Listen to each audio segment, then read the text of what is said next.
sebentar kami akan masuk ke dalam kehidupan nyata. Teruskanlah karya-Mu atas hidup kami,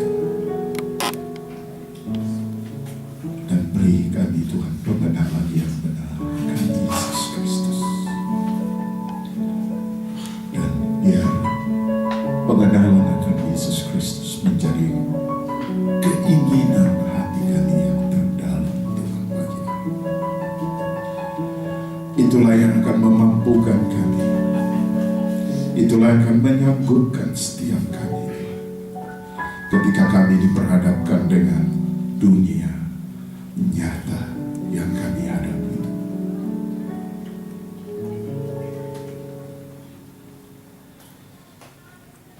Dan ku ingin mengenal. Saudara bersuka cita pagi hari ini? Amin. Saudara senang pagi hari ini? Amin. Ada satu pujian yang mungkin saudara belum tahu semua, tapi pujian ini adalah favorit saya, saudara. Kekudusan-Mu, setelah kulihat keindahan-Mu, sekelilingku jadi tak berarti kepadaku. Setelah ku pandang kemuliaan-Mu, setelah ku lihat keindahan-Mu,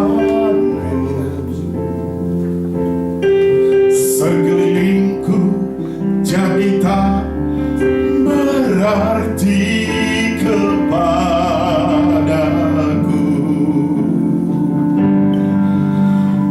Ku sembah Kau, Tuhan. Ku sembah Kau, Yesus. Tujuan hidupku untuk menyembah-Mu.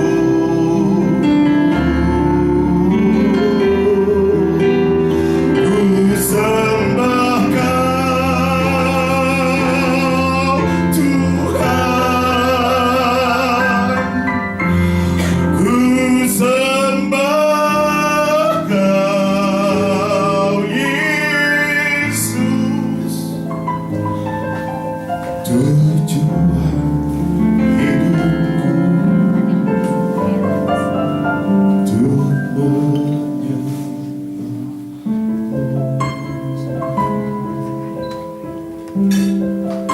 Saudaraku, setelah ku pandang kekudusan-Mu, setelah ku lihat keindahan-Mu, sekelilingku jadi tak berarti kepadaku.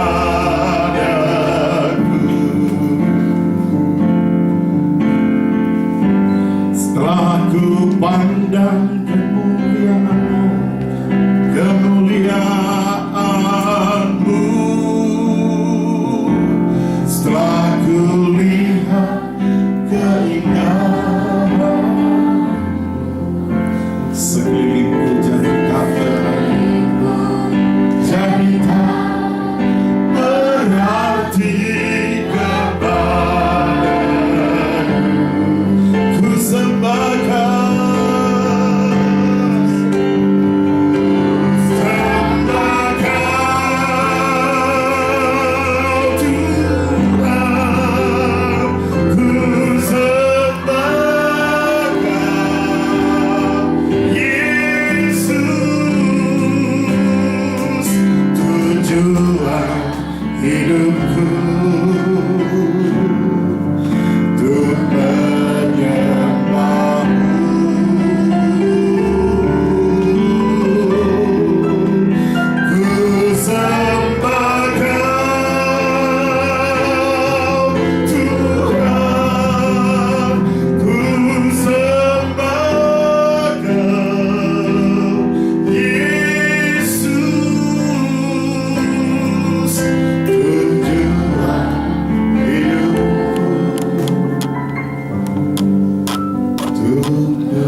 tujuan hidupku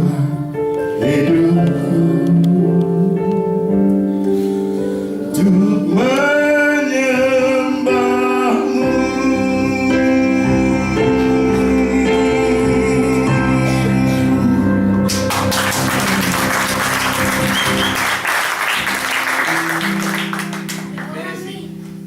Terima kasih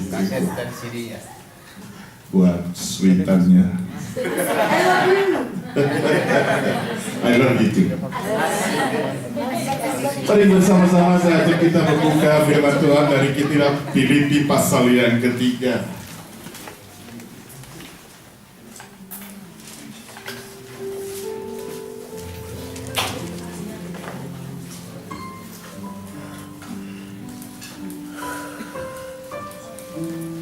Ayat 1 sampai ayat 8 saja dulu kita baca. Ayat 1 sampai ayat 7 ya. Ya, sampai ayat 8, sampai ayat 8. Baik. Saudara sudah menemukan, katakan amin. Amin. Sama-sama ada teksnya di sini. Ayo arahkan saja pandangan saudara ke slide sini. 2, 3 ya. Akhirnya saudara-saudaraku bersukacita dalam Tuhan. Kebenaran. Tidak. Terus.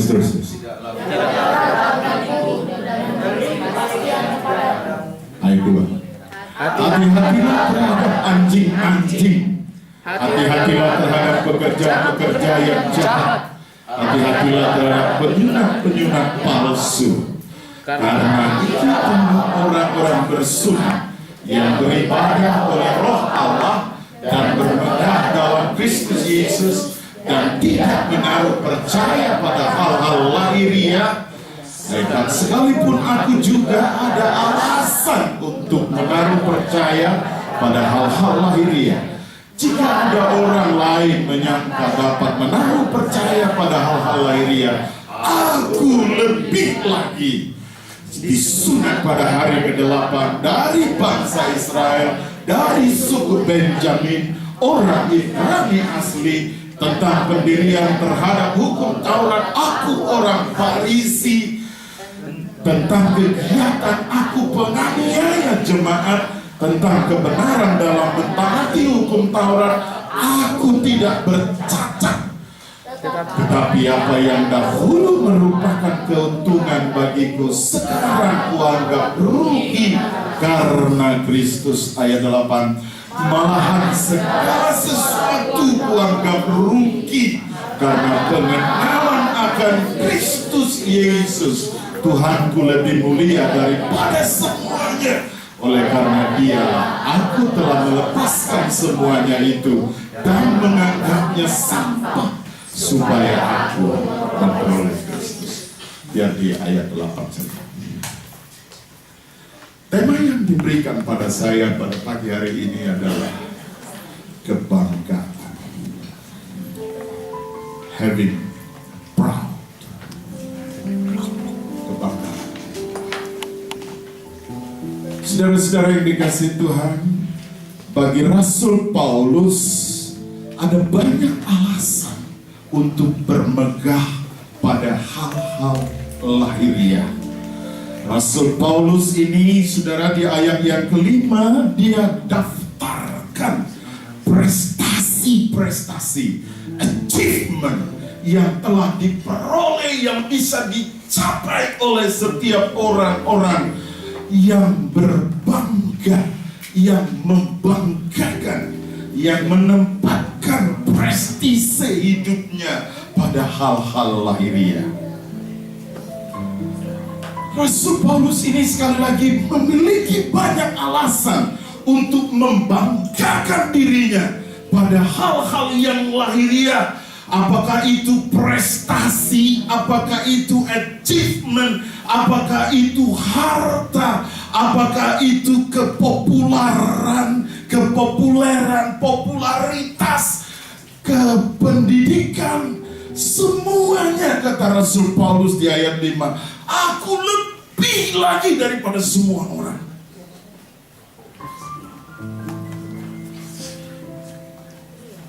Jadi Rasul Paulus punya banyak alasan untuk apa, saudara? Berbangga akan hal-hal lahiriah yang bisa dia capai, yang bisa dia miliki. Saya pikir kita belum semua kita seperti Rasul ini ya. Nah, saudara, sekali lagi ada alasan yang begitu kuat bagi Rasul Paulus untuk membanggakan dirinya, berbangga kepada pencapaian yang dia peroleh. Tetapi saudara, dia membuat satu pernyataan yang luar biasa di ayat 8 ini. Sekali lagi bersama-sama kita baca 2-3 yang maha segala sesuatu. Oh, mulai ayat 7 dong, ayat 7 ya. Ayat 7, 2-3 ya. Tetapi apa yang dahulu merupakan keuntungan bagiku, sekarang kuanggap rugi karena Kristus. Ayat 8, malahan segala sesuatu kuanggap rugi karena pengenalan akan Kristus Yesus Tuhanku lebih mulia daripada semuanya itu. Oleh karena dialah aku telah melepaskan semuanya itu dan menganggapnya sampah supaya aku oleh Kristus. Amin, saudara. Amin. Saudara lihat, Rasul Paulus berkata, semua itu kuanggap apa dikatakan? Sampah. Bahasa asli kata sampah di situ tidak seperti bahasa Inggris. Bahasa Inggris mengatakan rabis, sampah. Tapi bahasa Yunaninya di kemarin Pak Tony, skadlon. Artinya tidak berguna sama sekali, atau menjadi batu sandungan. Ya. Atau kata aslinya juga bisa mempunyai arti sampah. Dianggap sampah di situ kotoran. Iya. Iya. Kotoran yang ada di septic tank itu. Sampah di situ. Ya. Kalau bahasa Inggris rabis, sampah. Ya, sampah masih bisa didaur ulang sekarang ya. Sampah bisa masih bermanfaat, saudara. Tetapi maksud Rasul Paulus bukan sampah dalam pengertian yang masih bisa didaur ulang dan masih bisa memberi keuntungan bagi kita. Tetapi Rasul Paulus mengatakan rabis itu di sana dipakai kata skadlon, artinya tidak berguna sama sekali. Bahkan hal-hal itu, hal-hal yang dibanggakan oleh dunia ini, hal-hal yang dibanggakan oleh semua orang-orang dunia ini, dia katakan itu menjadi batu sandungan bagiku untuk mengenali Kristus Yesus. Itulah dasar fondasi yang benar akan kebanggaan bagi kita. Sekarang aku anggap kotoran, semua itu kotoran. Dia uang, apalagi harta, jabatan, pangkat. Kalau Kori, apa yang kamu banggakan dalam hidup?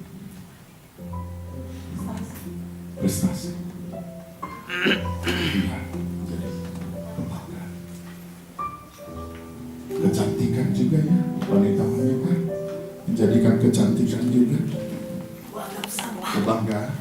Iya, cakep, ganteng, handsome juga kebanggaan nggak bagi pria-pria? Iya, betul. Iya. Iya, aset. Oh, kalau si wah ini kelihatan banget ini pebisnis. aset katanya yang penting bagi dia.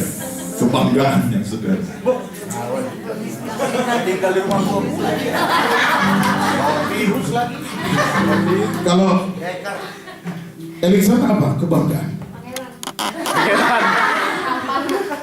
Dia kebanggaannya gigi, soalnya pakai kawat. Apa yang jadi kebanggaanmu dalam hidup ini? Prestasi. Achievement. Pencapaian. Nah, saudara-saudara, tapi perhatikan di sini. Paulus mengatakan, aku anggap itu semua kotoran. Kotoran maksudnya di situ adalah skadlon kotoran yang seperti ada di septic tank kita itu. Jadi bagi Rasul ini dia katakan harta, uang, jabatan, pangkat, kecantikan, kegantengan, bahkan pencapaian, prestasi itu dia katakan semua itu aku anggap kotoran. Bagi Rasul Paulus dia berkata, bahkan dia katakan itu semuanya menjadi batu sandungan bagiku untuk mengenali Kristus Yesus. Dan dia berkata, Tuhanku apa? Lebih mulia daripada semuanya. Itulah kebanggaan yang benar. Jadi apakah kebanggaan yang benar itu? Si Gibson. Yakobus. Apa kebanggaan itu? Juara bola. Ayo Yakobus. Apa kebanggaan kita yang benar menurut firman Allah? Asik.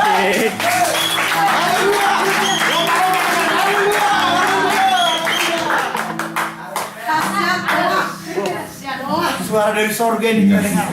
Selamatkan doa. Bukan gue yang mengatakannya. Amin. Yakobus. Indikasi. Saudara-saudara yang dikasihi Tuhan, sebentar kita akan memasuki kehidupan real, kehidupan yang nyata, di mana ada banyak ujian, ada banyak godaan yang membuat kita, saudaraku, menempatkan kebanggaan kita kepada sumber-sumber yang salah, kepada uang, kepada harta, kepada pekerjaan, kepada profesi, kepada prestasi, kepada hal-hal lainnya. Itu sebabnya tadi pujian berkata, setelah ku pandang kekudusan-Mu, setelah ku lihat keindahan-Mu, sekelilingku jadi tak berarti kepadamu.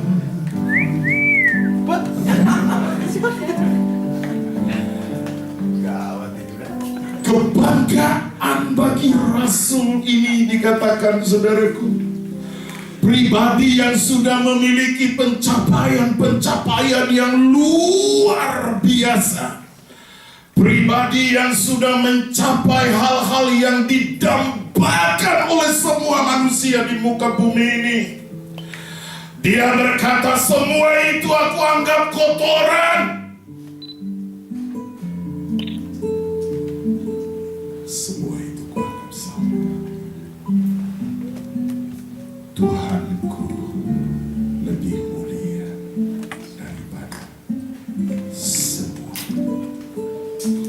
Saudara-saudara, hanya apabila adik-adik menempatkan kebanggaan pada dasar yang benar ini, maka saudara akan sanggup menghadapi godaan-godaan ketika saudara nanti pulang ke dalam kehidupan real, ke dalam kehidupan nyata. Amin. Nah, saudara yang dikasih Tuhan, kita lanjut, saudara yang dikasih.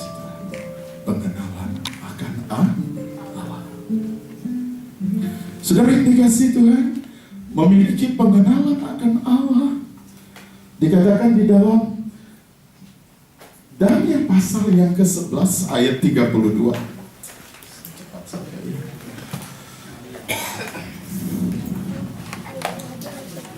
Inilah dasar yang benar akan kebanggaan kita. Apa saudara? Pengenalan akan Allah. Ayo sama-sama kita baca 32 bagian ayat B-nya saja. 32 B-nya saja. Tetapi, ayo sama-sama lihat di slide ini ada saudara, supaya kita sama-sama membacanya. 2, 3 ya. Tetapi umat yang mengenal Allahnya akan tetap kuat dan akan bertindak. Ya. Akan tetap kuat. Kuat di situ dipakai kata strong, tapi strong bukan hanya bertahan, tapi juga defensif, menyerang. Tidak hanya kuat dalam arti bertahan saja terhadap godaan-godaan hidup, tidak hanya kuat bertahan saja terhadap ujian-ujian, tantangan-tantangan, godaan-godaan kehidupan, tetapi juga dia kuat dalam pengertian strong, dalam defensif, offensif, menyerang, mengalahkan setiap tantangan, mengalahkan setiap musuh, mengalahkan setiap ujian, mengalahkan setiap godaan, mengalahkan setiap pencobaan. Amen. Lalu dikatakan umat yang mengenal Allahnya akan tetap kuat dan bertindak. Iya. Bertindak di situ dipakai kata do explosive. Do explosive. Apa itu saudara? Ya, melakukan ledakan. Ya, bahasa Inggrisnya mengatakan melakukan terobosan, breakthrough. Nah, perhatikan, pertama orang yang mengenal Allah itu cirinya apa tadi? Pertama, dia akan strong. Strong bukan hanya bertahan, tapi strong juga mengalahkan, melawan. Ya. Kedua, ciri dari orang yang mengenal Allah itu mereka akan breakthrough, membuat kemajuan, membuat breakthrough, terobosan dalam hidup saudara-saudara, orang-orang muda. Saya berdoa saudara, sepulang dari tempat ini kami mendengar ada terobosan yang dilakukan Mula, ada terobosan dilakukan Yakobus, ada terobosan dilakukan Jason, ada terobosan dilakukan Robin, ada terobosan dilakukan oleh Mina, dan semua kita orang-orang muda melakukan terobosan dalam hidup kita. Begitu. Amin. Amin. Jangan pulang dari tempat ini kembali biasa-biasa lagi. Dan persoalan bangsa Israel ketika keluar dari Mesir seperti itu, saudara. Ya, mereka sudah menari-nari ketika melewati Laut Merah itu, saudara. Kakak adik perempuan dari Harun, perempuan dari Musa, saudaraku Miriam, menari-nari, dan semua bangsa Israel kemudian menari-nari, merayakan pesta yang luar biasa, merayakan kemenangan, kebebasan dari perbudakan Mesir. Luar biasa mereka alami. Tapi selanjutnya bagaimana, saudara? What next? Mereka kembali ke padang gurun, dan di padang gurun itu apa yang mereka alami, saudara? Ya, bersungut-sungut, hanya melihat siapa, saudara? Melihat kelemahan. Bahkan kelemahan pemimpinnya. Itu yang dilihat oleh mereka. Padahal mereka sudah melihat mukjizat Allah yang begitu besar dan dahsyat itu membebaskan mereka. Tapi setelah mereka di padang gurun itu, mereka lihat hanya kelemahan pemimpin-pemimpinnya. sehingga bersumut-sumut di sana. Apalagi yang mereka lihat, saudara, masalah-masalah. Dan masalah-masalah yang mereka lihat pun masalah-masalah sepele, hal-hal kecil. Soal apa, saudara? Makan minum, saudara. Ya. Lalu mereka kemudian apa yang mereka lakukan? Bersumut-sumut. Saudara, jadi mari kita belajar dari bangsa Israel itu, saudara. Jangan mati di padang gurun itu, saudara. Kita harus membuat terobosan. Amin. Orang muda? Amin. Kita buat terobosan. Nah, saudara yang dikasih Tuhan, lalu yang kedua dikatakan membuat terobosan, do explosi, ledakan. Terobosan yang kita buat mari menjadi terobosan yang merupakan ledakan yang dahsyat. Amin. Semua orang, saudara, diberkati dengan terobosan yang saudara lakukan. Semua orang, saudara, mendengar kabar, berita, terobosan yang saudara lakukan. Ledakan. Ciri orang yang mengenal Allah, saudara, apa dikatakan? Pertama tadi apa? Strong, kuat. Yang kedua, melakukan breakthrough, terobosan yang merupakan ledakan. Itu orang yang mengenal Allah. Berikut, saudara, kembali ke Filipi pasal 3 tadi, saudara. Ayat yang ke-9. Kalau Rasul Paulus katakan, aku menganggap itu sampah. Lalu apa sih yang dia inginkan? Sekali lagi, sebentar. Adik-adik akan menghadapi kehidupan nyata yang penuh dengan berbagai-bagai pilihan, berbagai-bagai permasalahan, pergumulan, dan cobaan. Apa yang akan membuat kita tetap kuat dan melakukan terobosan, memiliki pengenalan,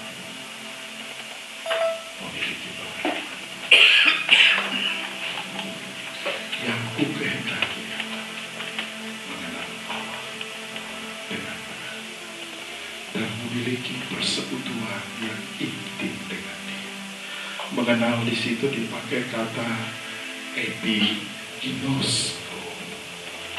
epiginosko dalam bahasa Ibrani di perjanjian lama dipakai kata yada.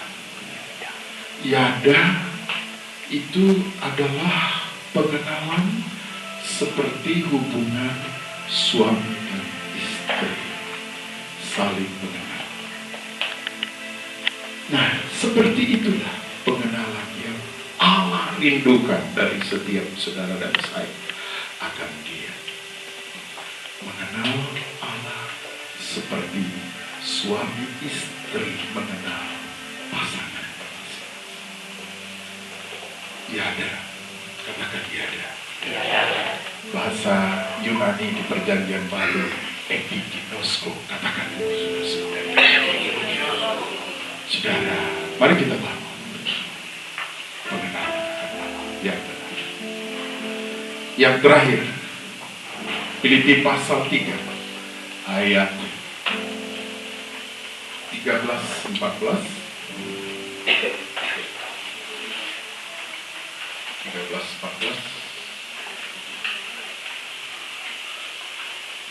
2-3 ya. Ayo, ada teksnya di sini. Mari sama-sama kita baca, saudara.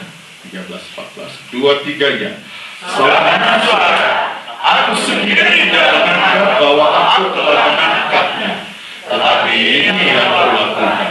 Aku melupakan apa yang telah di belakangku dan mengarahkan diri kepada apa yang ada di hadapanku. Nah, ini yang harus kita lakukan. Pertama, mari kita melupakan apa yang sudah di belakang kita. Di sesi pertama, Pak Eben sudah menyampaikan firman Tuhan dengan begitu luar biasa, saudara, bagi kita, saudara, sehingga kita mengalami pemulihan, pembebasan, pelepasan ya. Nah, sekarang mari kita lupakan semua itu. Saudara. Mari kita lupakan.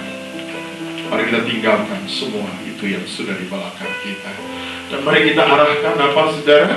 Pandangan kita kepada Kristus Yesus. Lalu dikatakan ayat berikut ayat 14, 2-3 ya. Dan lari kepada tujuan untuk memperoleh hadiah, yaitu panggilan surgawi dari Allah dalam Kristus Yesus. Tragedi dalam hidup bukan kematian. Ada satu statement, saya kutip dari statement Miles Monroe, dikatakan begini, saudara. Ayo, saya mau kita bersama-sama membacanya. 2-3 ya. Tragedi dalam hidup bukanlah maut, melainkan hidup tanpa suatu maksud. Tantangan dalam hidup adalah mengetahui apa yang harus dilakukan. Kesalahan dalam hidup adalah menjadi sibuk tetapi tidak efektif. Kegagalan dalam hidup adalah menjadi berhasil dalam tugas yang salah. Jadi tujuan hidup kita bukan keberhasilan. Tujuan hidup kita bukan pencapaian, bukan prestasi, bukan uang, kata Pak Eben di sesi pertama kemarin. Tujuan hidup kita bukan kekayaan. Tujuan hidup kita sekali lagi bukan keberhasilan. Tapi tujuan hidup kita apa, saudara? Menggenapi panggilan surgawi, menggenapi panggilan Kristus dalam hidup kita. Ya. Dan Rasul Paulus tadi berkata, saudara, di ayat 14-nya, panggilan hidup itulah yang membuat Rasul ini begitu memiliki passion, memiliki hasrat yang berkobar-kobar seperti Roma pasal 12. Favorit saudara kita Erikson, dia berkata, janganlah keracinanmu kendor, tetapi biarlah rohmu dan layanilah Tuhan. Dalam bahasa Inggrisnya dikatakan, let your spirit fire up. Oh, itu dahsyat. Pangeran! Pangeran! Tapi persoalannya bagaimana supaya kita memiliki roh yang menyala-nyala, roh yang berkobar-kobar. Let your spirit fire up. Saudara, dia berlari-lari kepada tujuan panggilan surga. Sekarang, sebelum saya mengakhiri, saya mau bertanya, saudara sudah mengetahui apa panggilan surga di dalam hidup saudara? Sudah? Panggilan inilah yang akan membuat kita menyala-nyala, berkobar-kobar. Panggilan surgawi inilah yang membuat kita mengalami pertumbuhan yang maksimal dengan potensi dan karunia bakat kita. Panggilan surgawi ini akan terus membuat kita fokus. Ya. Godaan bisa datang, pencobaan bisa datang, tapi jika saudara memiliki panggilan surgawi, saudara akan fokus dan saudara akan bergairah, saudara akan menyala-nyala untuk mengejar, menggenapi panggilan surgawi di dalam hidup saudara. Saudara tahu apa panggilan kita yang tertinggi, saudara? Secara umum kita semuanya, secara umum panggilan kita apa, saudara? Ya, ayo kita baca cepat, saudara. Yesaya pasal 43 ayat 7. Ini panggilan kita semua secara umum.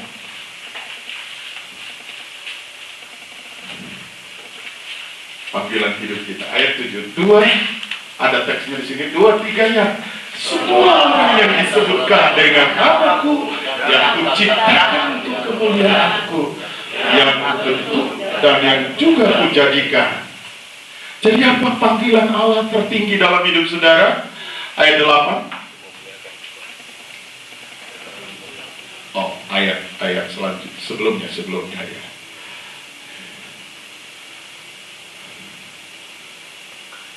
Ya, aku akan berkata kepada utara, berikanlah, dan kepada selatan, janganlah tahan-tahan, bawalah anak-anakku laki-laki dari jauh, dan anak-anakku perempuan dari ujung bumi. Ayat 7, tadi kembali.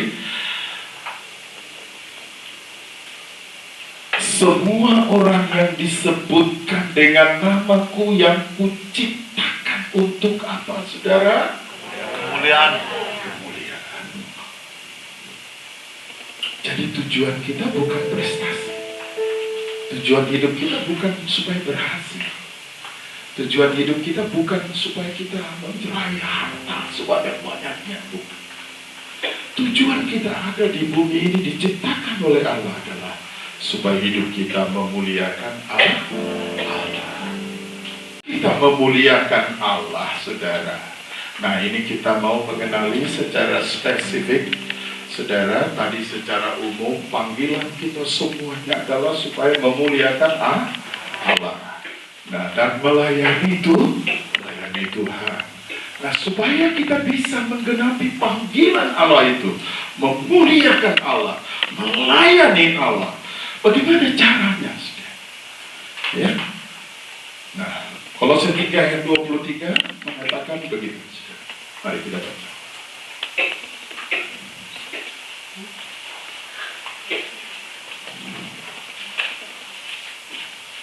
Ayo, di sini sudah ada 2, 3 ya. Apapun juga yang kamu perbuat, perbuatlah dengan segenap hatimu seperti untuk Tuhan dan bukan untuk manusia. Jadi bagaimana kita mewujudkan panggilan surgawi itu dalam hidup kita, supaya hidup kita mempermuliakan Allah, saudara, melalui profesi saudara masing-masing, melalui pekerjaan saudara masing-masing, melalui bakat karunia yang Tuhan sudah berikan dalam hidup saudara. Secara sederhana tadi kami, saudara yang dikasihi Tuhan pemimpin, sedikit sharing. Kenapa ya teman-teman kita yang dulu-dulu saudara, ya yang tadinya miskin, yang tadinya berkekurangan saudara, setelah ya bersama dengan kita mendengar firman Allah, lalu mereka saudara diberkati oleh Tuhan dengan uang, dengan banyak saudara dikasih pekerjaan yang baik. Tetapi kenapa kok justru menjauh dari Tuhan? Nah, sekali lagi saya mau katakan, uang bukan tujuan hidup kita. Keberhasilan bukan tujuan kita. Harta bukan tujuan kita. Pekerjaan bukan tujuan kita. Prestasi bukan tujuan kita. Tujuan kita adalah supaya memuliakan Allah. Melalui apa, saudara? Melalui bidang kita masing-masing. Katakan, memuliakan Allah melalui bidang kita masing-masing. Ayo tepuk Allah. Ya. Tadi ada Pak Rudi katakan contoh sederhana. Ada Pak Jarod ya, Wijanako, ya. Membangun pelayanan, merintis pelayanan sederhana sekali, saudara. Yes, apa kinder Holy Kids. Dan sekarang menjadi mentoring sekolah PAUD seluruh Indonesia. Itu contohnya, gitu.